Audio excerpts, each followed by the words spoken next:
I'm Kelly, and welcome to The Ones to Know. Today, I'm here with J Kuper. Thank you for being with me, Jay. Love being here. I wanted to do this for so long. Me too. This is so good. These are very fun. Yes. So you are the broker with the mostest. I mean, everybody, I cannot go to an event where they're like, oh, you're so lucky. You have the best broker. J Kuper is the best. And you are. I mean, I will say that your leadership is just so good. And I think that one thing that people don't know about you is that you care so much for each agent. Like they can call you anytime and you will call them back if you're on another call. Yeah. But you do. You take the time. People don't realize that. And I all the time hear, is Jay going to be leaving the business? Is Jay retiring out? And like, no, you are so involved. I don't think people know how involved you are. Yeah. How do you do it? Sometimes I don't think I do it very well, candidly. I get self-conscious about it, but I do love it. I'll take the compliment because I take it very seriously. It's not an act. I think a lot of it had to do with growing up in and around the business. And I think probably because I've saw my dad, my parents, grandmother, whichever, have to pour so much of themselves into the business that I like being a lifeline or helpful or engaged with all of our agents. So it's easier for me to want to just sort of also sacrifice my time, even though it's not as my job to be involved and available, but I want to help. Like I like solving the problem. I feel like a lot of times I can, and I've got enough repetition with it. And I started my career with handling some of our hardest kind of challenges and transactional problems. So I've got confidence with that. So I don't know, it makes it easier to do. I mean, but there's challenging days like any other job, any other thing. But I think it's just the people that makes it different. Always up for it. Always. Yeah. I mean, if I can't get you on the phone, it's very rare. Right. I mean, I know you're always on with agents. You're on with other brokerages within our brand. Right. You're on with the bank who co-owns with us. Yep. You're on with staff. I mean, I just literally don't know how you do it. Well, I genuinely mean it when I say sometimes I don't do it that well. But here's the thing I'll say. Like every day is a different day for what I do. Yeah. And that's probably good for my self-diagnosed ADD. Like I'm just running all around. And I will say because I pile it all on, I get a lot of things done. And I do think I communicate well. And I try to get with every single person that's reached out to me for the day. But there are some times that I fail at it. There's sometimes that something will slip through the cracks that I didn't intend to. That always has negative repercussions that I don't want. Like, well, you left me off and you took care of everything else. So I get super self-conscious about that. But I think it's just because I like what I get to do. That's really what it is.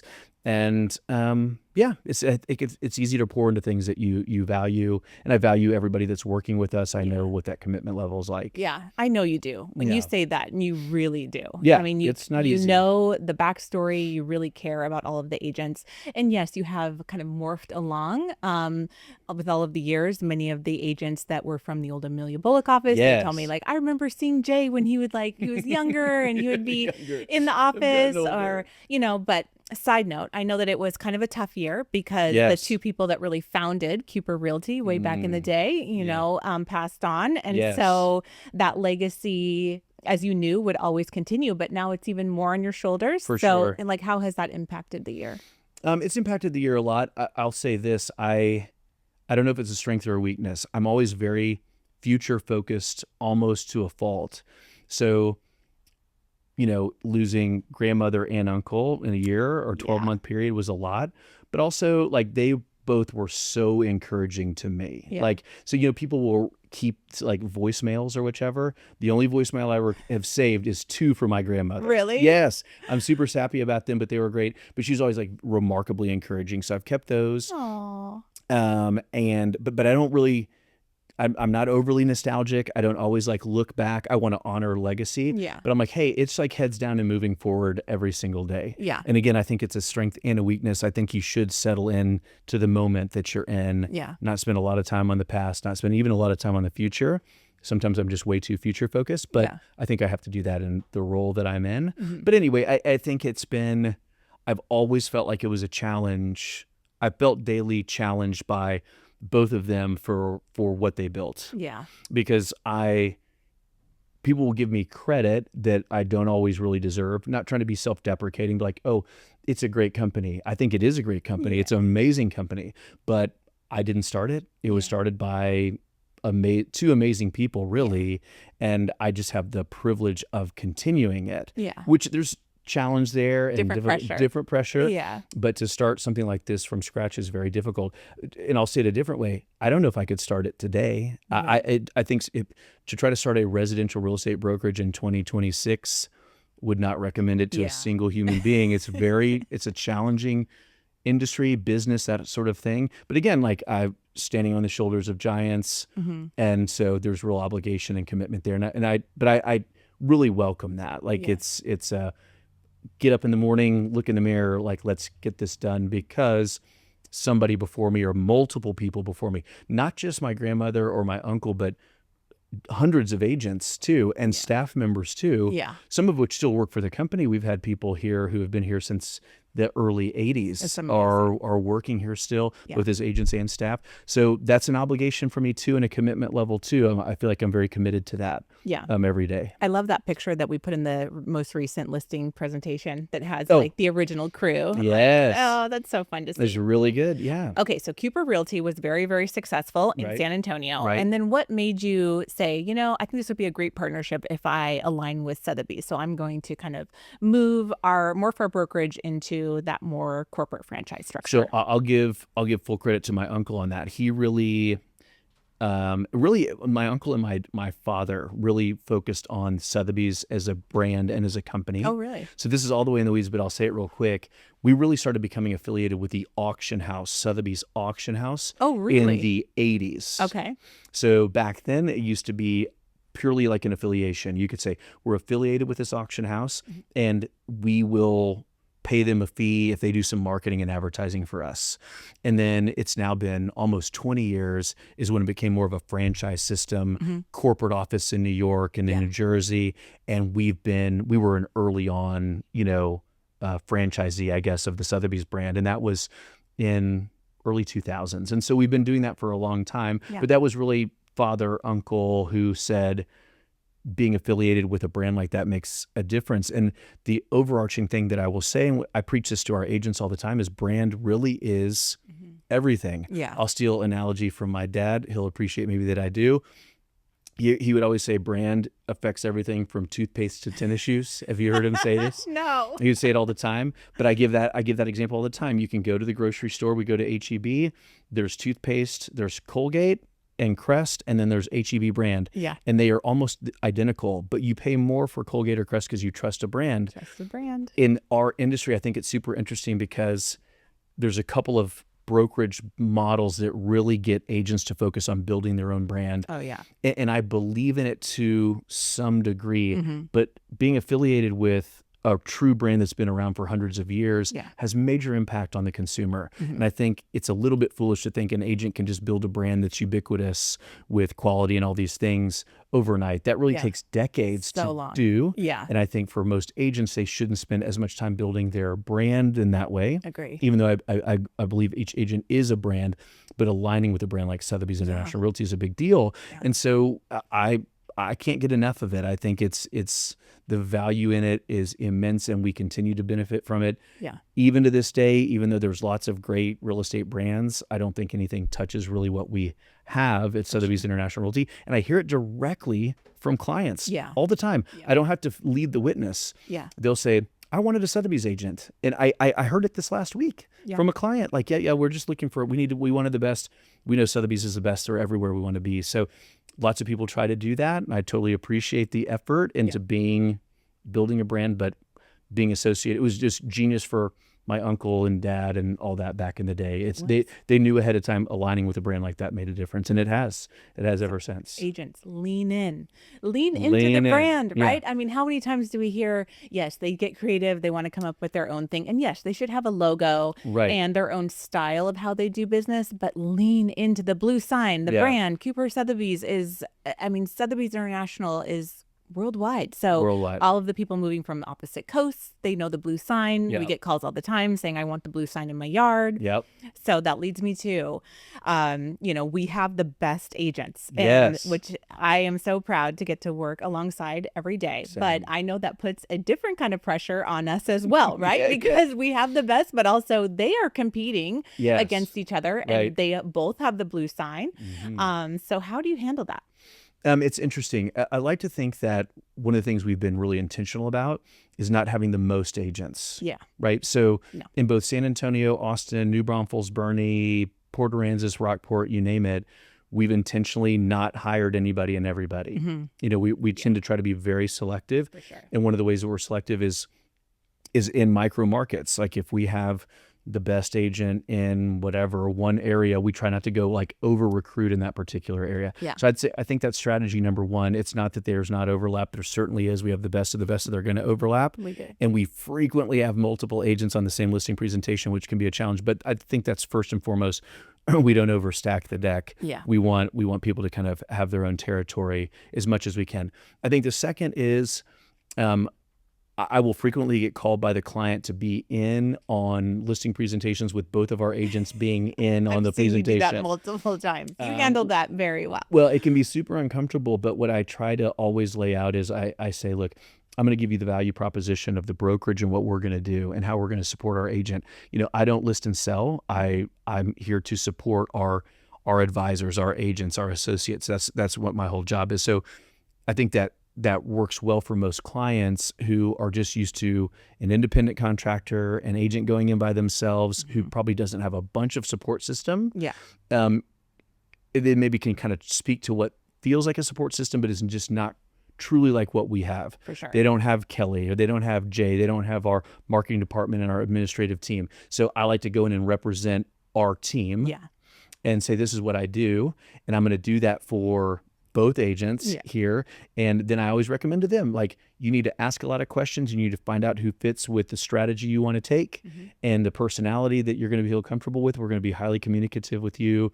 And then I just try to make sure I prop both of them up, and then it's theirs to sort of win or not. And that doesn't still make it super painless. Like there can be some frustrations there, but I think most of our agents here respect that. For sure. And there's just no favoritism, obviously, that I'm going to play with one agent or another, regardless of even how much they sell or don't sell with us. We have high-performing agents. One of my favorite statistics is how high our average agent production is. Yeah, that's really of all the statistics or metrics, that's really what I want the most. Is we don't have to have the most volume or the most agents or the most almost anything. It's average transaction price. I want that to be really high, and average agent productivity to be very high. To prove that we can deliver that for our agents and be the support system they need us to be. So anyway, I try not to play favorites, or I don't play favorites in any of those, and I just really lay out what we can do as a brand and as a company, and then it's the agents to kind of win that. I'm glad you shared that, because a lot of people don't know that, everybody has these ideas of, you and kind of how you support, and do you support some, and, I see it all the time. So you do a really good job at that. I mean, you show up at listing presentations. Yes. I don't know many other brokers that are doing that, and you really support our agents in that way. Yeah, I love going on listing presentations. I get so much of an ego on that. I don't lose them very often. We've lost a few. I've lost a few. I said, I've lost a few. No. I always blame it on some other outside factor. Somebody's cousin was like competing with me, but I like going in on those. But I'm glad you kind of teed that up that way, because I think there is like a misconception, like who does Jay spend his time with or not spend his time with? Yeah. And this is another like self-admission that's not necessarily overly positive, but it's the truth. I'm not a great time manager. I spend a lot of time on the future of our company and the vision for our company. But at the same time, when it comes to working with our agents, I'm very reactionary. And that's to a fault in a lot of areas. But the agents that get supported by me are the agents that ask for support. Yeah, period. That's very true. So if anyone's ever looking for me to reach out to them for the day to see how I can support them, they will be you're on the phone disappointed. nonstop. I mean, it's not that you don't want to. It's just, how can you fit that in? Well, I think of 15 minutes to this podcast with you, and there's an agent who said, Jay, I'm at the car dealership. I really, really need to talk to you. Can I call you back? And she was calling me as I walked right in here. I couldn't answer, but I will call her back right after. But it's really like, are you going to call and ask. And that's not an ego thing. Like I'm not calling for any particular reason. Yeah. But I would say my schedule is jam-packed. It is. Until most of the time the late evening. And so I'm just going to get to what is in front of me. Yes. And I don't think people have to battle too hard to get in front of me in that way, but they also can't be nervous or afraid to call and ask for help or text or whatever. And I love giving that help. Like I'm a people pleaser and or whatever. I want to jump in and help. So I'm there for that. But that's what it really takes. And so if people are willing to reach out and do, I'm there for them. And, there's always an exception to that rule. I failed multiple times, I'm sure, and not showing up where I needed to. But I promise I was helping somebody else at the time. It's not for effort. I mean, you are always going. You're always there. You I'm always trying. show up. Yeah, I try. Yes. Okay. So then at the end of the day, I don't know how you do it. You're exhausted. You go home. You have 4 kids. 4 kids. 4 beautiful kids. And a pig. Still the and pig? a pig. Jules the pig is alive and well. Yeah. For what reason and what purpose, nobody knows. Because she only likes me. She bites everybody else. Well, I feed her. Now the kids have started to feed her, but she just hangs out. She actually, I have a little home office and she's like hangs out right outside the home office. Yeah. And she talks to me, but she just wants food. Can we hear what that She's sounds food. like? Yeah, she's very food motivated, that pig. And pigs just like to eat. That's all she wants. What do pigs eat? Everything. They do? Yeah, they do. They eat everything. Okay. So, I'm like, look, we're not wasting any food. Jules needs this food. So she gets every bit of the table scrap. It's very Charlotte's Web. I mean, there's lots going on there. Yeah, a lot of pig slop. You just put it out there. But, here's actually the truth with Jules, too. She gets organic mini pig food. Look it up on the internet. Okay. It's ridiculous. Mini pig food. Organic. Okay. We're not going to eat Jules. I don't know why we've got organic food for her. But it's maybe so she'll live forever. I don't know. And hopefully she does. But yeah, how long do pigs live? I purposely tried not to know. Okay. Because we have 3 dogs as well. Uh-huh. And once I started learning how long they live, it really brings me down. I know. I'm like, how long is this going to go? 25 years? These little dogs, they live forever. I don't know. They're there for the long haul. Yeah. Much longer than I think my kids are going to be at my house. So. I know they are growing up fast. Okay. So what is like some downtime? Because I know that you are, very active from the second you wake up in the morning. So, but what do you do to kind of recharge? How do you take care of all the agents and us, the staff? Well, I think, I would say, not to sound too much like a martyr, I don't think I have a lot of downtime. Yeah. And I think it's classic. You think you want a thing. Yeah. Like I just need a lot of downtime. And then if I get some, I don't really need it. Like I think I just need like 15 minutes just to breathe. Yeah. And so the things the time I take for myself tends to be like working out, running, health and fitness sort of things. Mm-hmm. I think one time I tried to say that I didn't have any hobbies, and I had multiple friends say like, you work out every day for an hour, you run a lot. That seems like a hobby and a thing. I'm like, well, no, I'm sweating. It's hard. But like, I think I like hard things. I like to challenge myself. You do. And so I don't think I do super well just being on the beach. But that's not completely true. I can totally veg out with the best of them. And one day, I'm sure I will be a complete vegetable and not do anything and hang out on the couch for a long time. But right now, that's not it. I feel like I've just got a lot of opportunity. I don't know if this will resonate, but I remember being much younger and how hard I felt like I had to work to get opportunity. Yeah. Like, gosh, I've got like just hours and days and years and whichever. So now opportunity comes quite a bit easier. Yeah.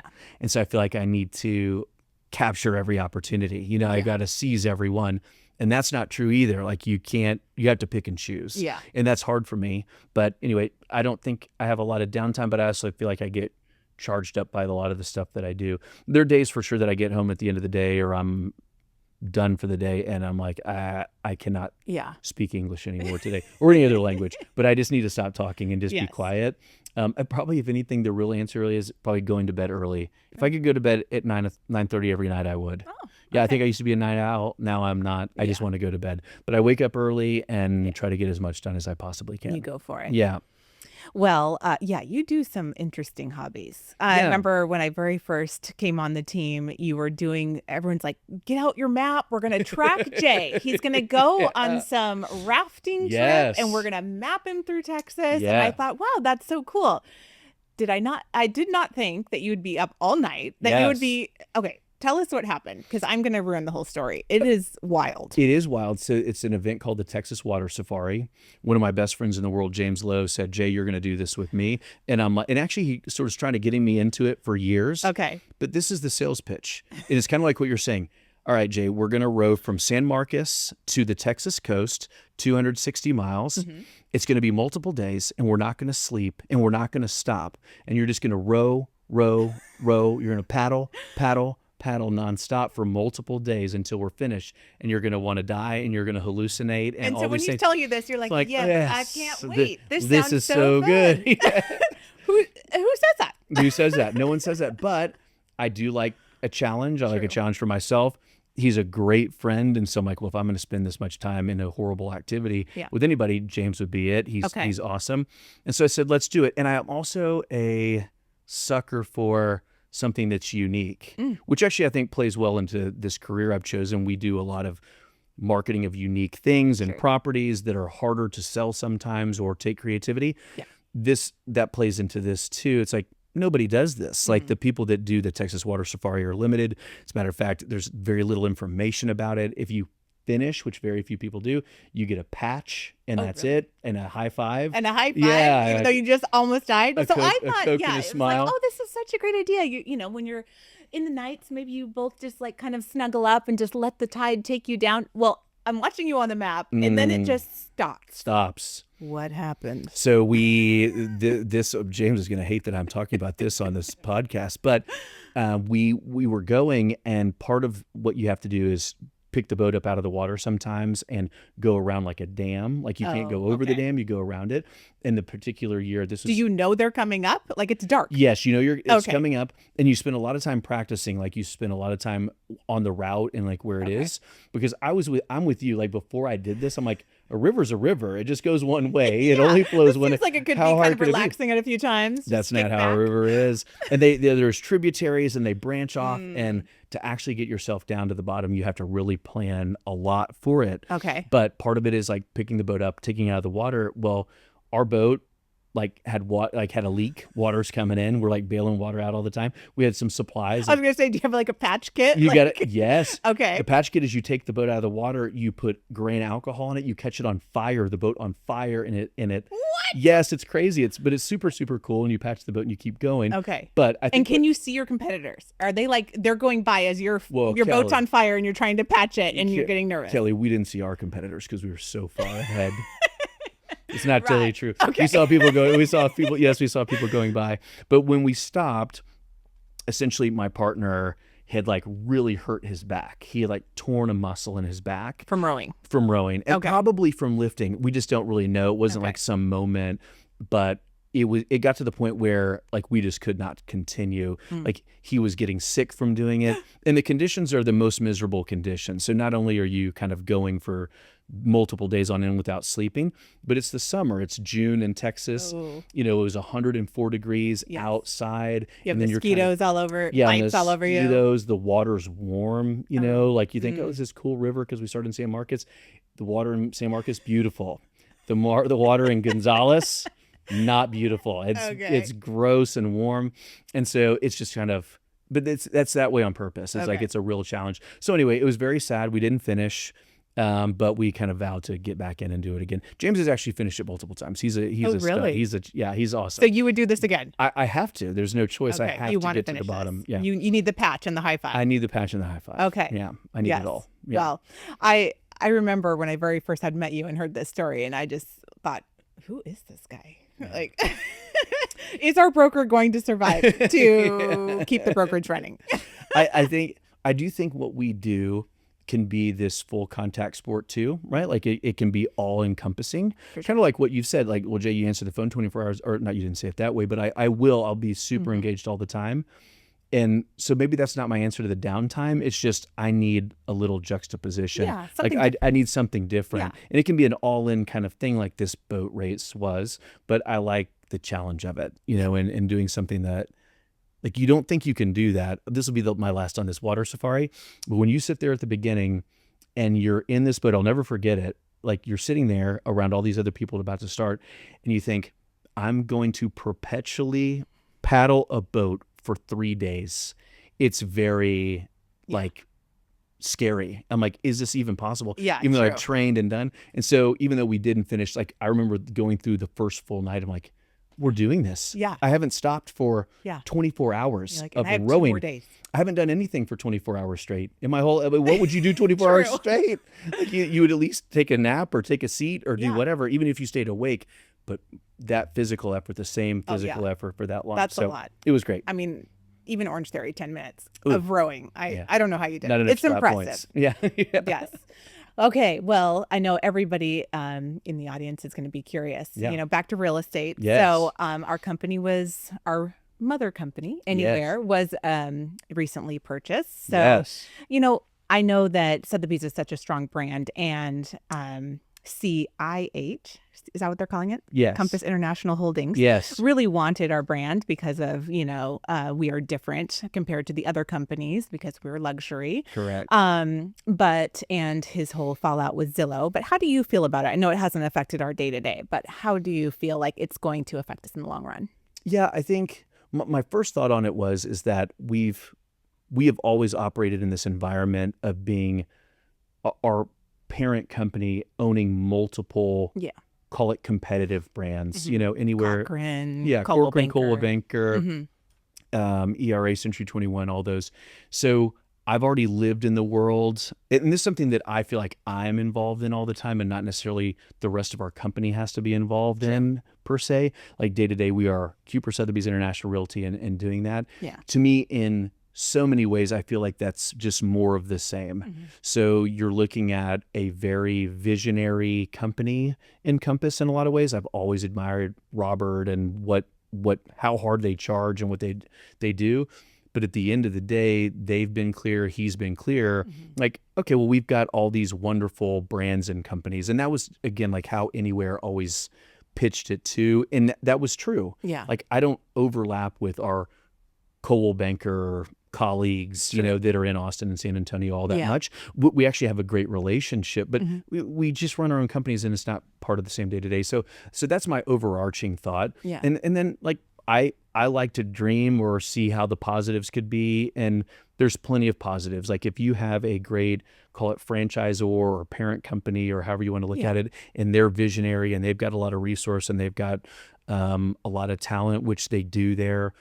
I see that just being a win for our company. Yeah. So I don't waste a lot of time on the things you can't control. I've tried to make that a mantra.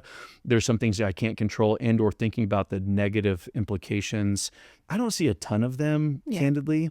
But if they're there, if they're probably not a lot of things I can control. So to me, it's, do we have the world's greatest brand? Yes. Were we sought after and acquired, if you want to think of it that way, because of that reason? For sure. Yes. Has there been loads of indication that keeping it separate makes a lot of sense from everything else? Yes. So let's just do business as usual and keep moving and see what positives we get out of it. And you know, it's been, to your point, very short amount of time since all those announcements, but you know, I've had great dialogue, and all of our colleagues, other Sotheby's International Realty owners seem to be very positive. Like I'm on some call every week with lots of them, and it seems like it's all working pretty well. So we'll see what the future is, but. And your franchise agreement is already set. So, you know, it's not like there's going to be some huge change, you know, without changing your agreements that are already in place. Yeah. It's funny. It's like, that's the bottom of so many things, not just with our company, but I always laugh. I feel like it's something you hear on the TV. Each office is independently owned and operated, but we are, where it says at the bottom of our, we have to put that on everything. Yeah. We are independently owned and operated. And so I think we get the best of a lot of worlds. We get the best of this global brand that works for us and does all these things on our behalf, but we also call our own shots and do what we want to do here. Yeah. I think Sotheby's International Realty, as a general rule, is the most consistent across the board. For sure. When it comes to something like this. I can go to an office in Carmel or downtown Austin or whichever, and you're going to, I think, have the same sort of experience in general. But we'll just continue to do that. Like it's still a very tight-knit group globally with Sotheby's International Realty. I actually say that a lot on our listing presentations. Yeah. I can pick up the phone, my cell phone right now, and I could call almost any broker owner globally. And people have called me on that. That's like, awesome. okay, well, call. Call Jamaica. Yes, and I've called all over. I actually had one for Cayman Islands. I love their team. And the Bahamas, somebody said, do you know the people of the Bahamas? Yes, I do. Yeah, I'll you call have right done a very now. good job staying in touch with all Yeah, brokers. and so, but that's real power in what we do. Yeah. Like, and we've had inbound business and outbound business because of that. And I think it's a true service to our client. Yeah, right? absolutely. We're not just sending them off to somebody we don't know, or when we receive other people's clients, we care for them like ours, and we deliver for them. And and that's I think that's a stark contrast to the industry in general, not picking on it too terribly much, but I think putting the client's best interest first is what we have to do.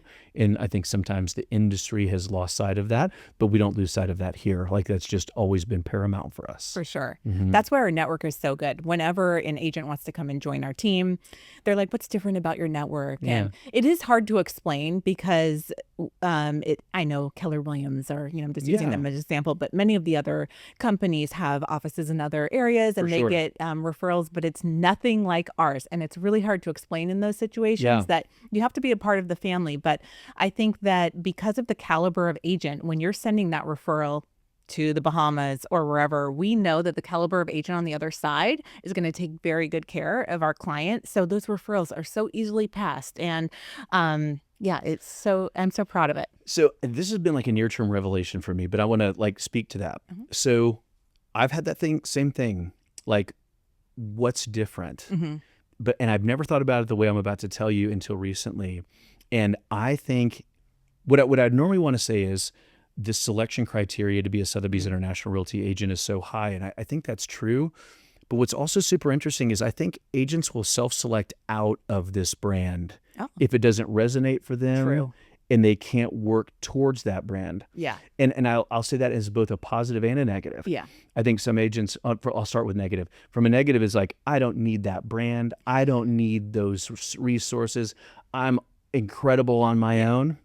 Well, I mean, maybe, but probably not. Yeah. Like, the agent that would say that is probably not capable of doing and working here. A lot of times I refer to our company, our brand, as like the equivalent of driving a nice Ferrari. Yeah. Driving a Camry is easier than driving a nice Ferrari. Like, people don't know how to do that transmission and operate that vehicle. Sure. You've got to have some talent to do it.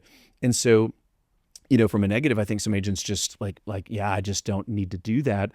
But that plays into like what makes us great. Like, if an agent would self-select out of this high level of quality, you can count on them being really good in every market, because I think it really separates out the quality and capability of an agent. Like, if you don't think what this is the best of the best, I don't know. Now I'm probably sounding a little snobby, but I think it makes such a big difference because you're missing really what's important probably to the consumer, not to beat up on the brand too terribly much, but like, these things make a difference in having a high quality, successful outcome for the client, both a buyer and a seller. Yeah. And I've some of my favorite agents are the ones that end up recognizing this and are willing to share. Like, Jay, one of my favorites was recently, one of our agents in our Bernie office, she said, Jay, I'm able to take an offer that has multiple offer situation, because we've had some of those more recently, which has been great. And she's like, the listing agent doesn't know me, but she knows our company. She knows Sotheby's International Realty, and conveyed that value. This is a broker or an agent that doesn't work with us on the list side, just the buy.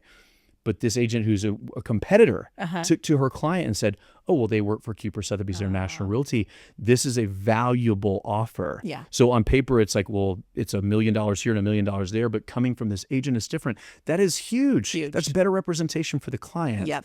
And anyway, I could go on for days, but that's a big deal. Circling back to the network, I feel like you've got this like-minded group of people that put value where value should be placed. Absolutely. It's not value in, I'm so overindulgent on like my personal brand or how I look there. I'm going to embrace what's best for the client. Yeah. Anyway. And the details and just, the higher level of service, that client is going to get. Yeah. But I've really started to kind of really think more and more about that, like, because people, it just doesn't work for every agent. And I get that. And I'm not saying if you don't work here, you're not great. That's not it either. But I can count on the agent that has bought into this, if you want to call it that, and leaned into it, like you said. like I can count on that being true in every market. Yeah. Because it's not for the faint of heart. There's a higher expectation. For sure. There's no like part-timing it if you're a Sotheby's International Realty agent. Yeah. I don't think that's possible, actually. No. Like you can't part-time it. You've got to be fully engaged. And that can be hard. Yeah. That's been a challenge for me, candidly, even within our own firm. Yeah.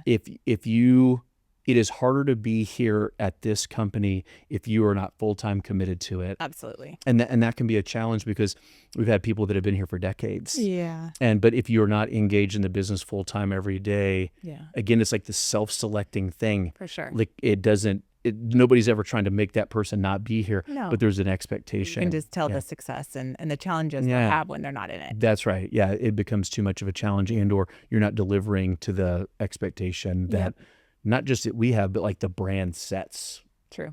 Whether it's verbalized or not. Yeah.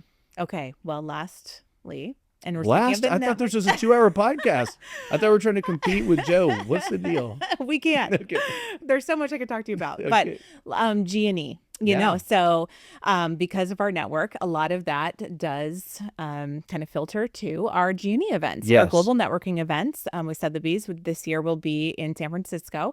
And so how do you, a lot of the agents either jump in, we'll see two different personalities. They dive in, they know what to do and how to network, and they don't shy away from it. Then we have those other agents that are like, it's so big and they're nervous and they want to do it, but they're not quite sure how to tackle it. So, for each of those agents, it's kind of a different plan and agenda, but how would you speak to both to really make that a successful event? Yeah, it's definitely like an extrovert's playground. Like, let me just go absorb all this energy. And we have plenty of agents that are that way. And you've said it perfectly. There's plenty of people like, I just can't do this. Yeah.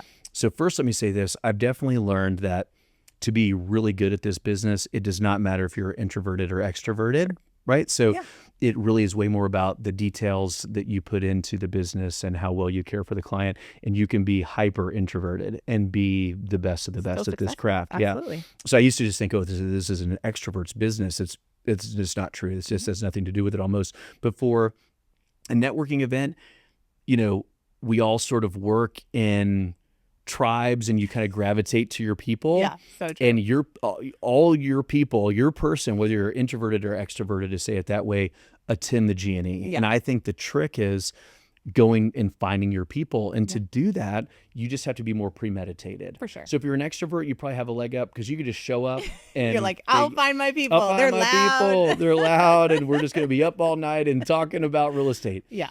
But if you're introverted, and that's I'm overly generalizing, but I think you should really try to way ahead of time find your people and use the app. Yeah, use the app. Sotheby's International Realty makes it super easy with the app, right? You see who's attending early. Yeah. So rule number 1 actually is register early. Yes. Do not wait till the end.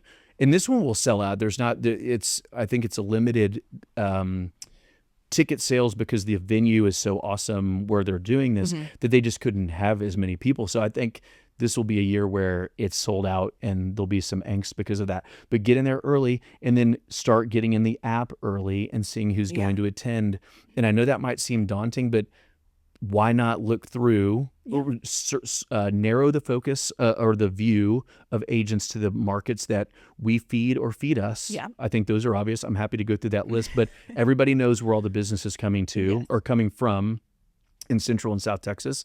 And those people know that they're sending business to us and vice versa. Resort markets, like if we don't think that we have clients that are buying in Park City and all over Colorado and all over California and Hawaii and the Cayman Islands, we're missing it. Our clients are going there and they are there and they're buying property. So find your cohort there, narrow it down by the market, and then start looking at bios and see who you connect with. Yeah. I think I give Camille as an example all the time, but Camille Abbott in our Austin office is amazing. And she's an equestrian. Yeah. She has, cutting horses and she loves that. Yeah. Guess what Camille does when she goes to the G&E? She finds her horse She has a cowboy hat on and she has dinners with her horse people and they like share business back and forth. And she's been the recipient of amazing referral business. Absolutely. So in that, I think that's why we have one of the greatest businesses in the world. Like you can really lean into what you love to do in life and that's going to translate to your clients. Absolutely. Right? You end up kind of finding clients that like the same things you like if you're really good at this.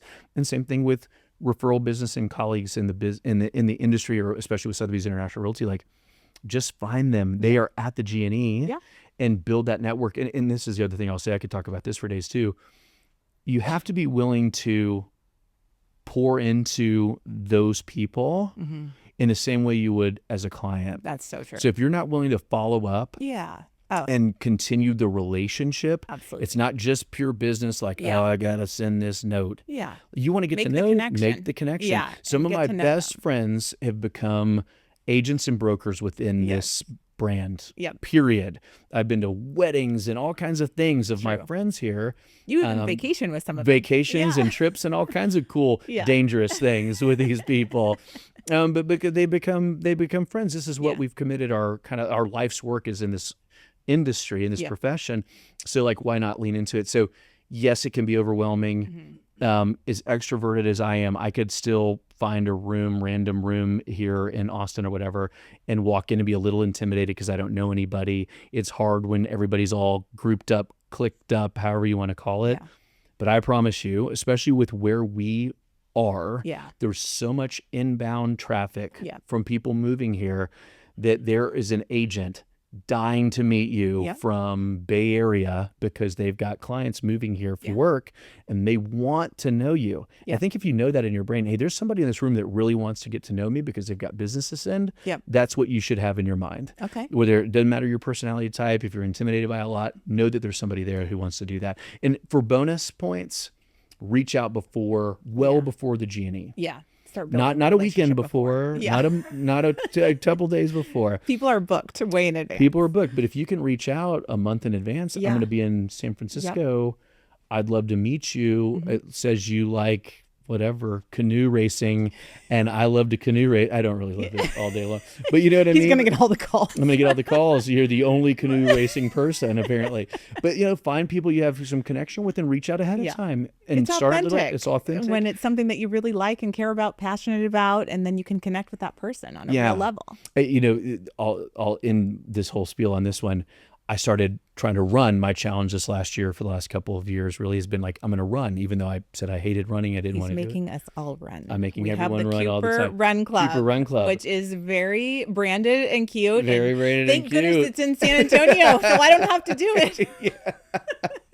Otherwise, you're like, Kelly, where are you? No, you're going to do it. It'll be good. But I used to be more on the late night crowd. I'm like, I'm going to socialize till the late hours of the night. And now I'm not. I'm early in bed, and there's a whole group of people that want to wake morning up people that want to hang out 5 a.m. and are energized. We did a deal. What was that one in California? I think for an event, and I said, if anybody wants to run, I'm going to be running at whatever it was, 6 a.m. Not only did it, I think we had like 25 or 30 people show up to run at 6 a.m. Wow. But I promise you, half of those people had already worked out or done something. My point is, your people are there, right? Like, and so just lean into that, and you'll have a really successful engagement, especially if you will do the follow-up, if you'll do the work to build a relationship. Sure. And that's probably true in life in general, right? If you're waiting for somebody else to build a relationship with you, it's just never really going to work. You've got to take the initiative, as intimidating as that can be, but the reward is there. It's hard to miss that the reward is right in front of your face. And we've been several years, but if they could just rip the Band-Aid, do the first time, the person that's shy and intimidated by it, do it that first year, because then those same connections go every single year. And so each year gets easier because you're just reconnecting and solidifying those relationships. Well, I won't name this name out loud, but there's a wonderful agent with our firm who swore to me that she would never, and I mean never, go to one of those networking events. Like, was just not her speed. Okay. And that particular agent, I mean, I'm going to go out on a limb, but I would say has received in the last, let's say 5 years, $100 million worth of referral business from within the network. Wow.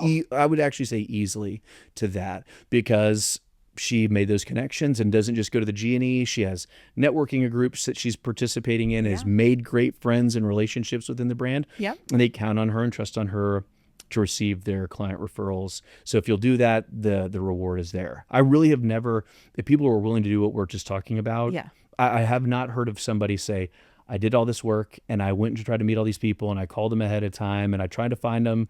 I couldn't find them. Yeah. It was a waste of my time. So true. I've never genuinely ever heard that. Yep. And I'm always on the lookout for that kind of feedback, Yeah. and I've never heard it. Nope. It's like, no, it's worth it.